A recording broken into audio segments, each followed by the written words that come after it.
তো ফ্রেন্ডস দেখো আমার কিন্তু এখানে আলতা পড়া হয়ে গেছে। তারপরে কিন্তু আমি ঘরের ঠাকুরগুলোকে পুজো করে নিয়েছি, দেখতে পাচ্ছ। ঘরের ঠাকুর পুজো করা হয়ে যাওয়ার পর কিন্তু আমি সব কিন্তু গুছিয়ে নিয়েছিলাম আর কি। এখানে কিন্তু ফুল ছিল, সন্দেশ, তারপরে যেটা মেন আকর্ষণ মনসা পুজোর দুধ, কলা, ধূপকাঠি, সিঁদুর সব কিছু নিয়ে গেছি। যেহেতু আমাদের শ্বশুরবাড়িতে সেরকমভাবে মনসা পুজো ঠাকুর নিয়ে করে না, তো গাছতলায় পুজো করে। তো আমি কিন্তু গাছতলাটা আগেই নেপে রেখেছিলাম সকালবেলায়। তারপর কিন্তু আমি চলে এসেছি, এগুলো কিন্তু সব আমি এখন গুছিয়ে নিয়েছি। এবার কিন্তু পুজো করা শুরু করব।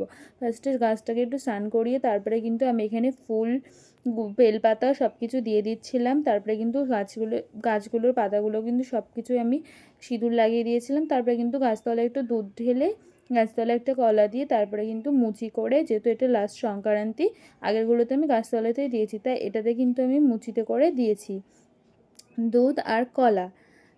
তো সেটা এখন ঢেলে নিচ্ছিলাম। এটা আমি কিন্তু দিয়ে দিলাম, গাছতলায় বসিয়ে দিলাম। তো আজকের দিনটা এখানেই থাকবে।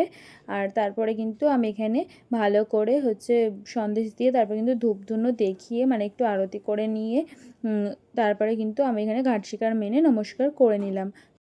তো জয় মা মনসার জয়।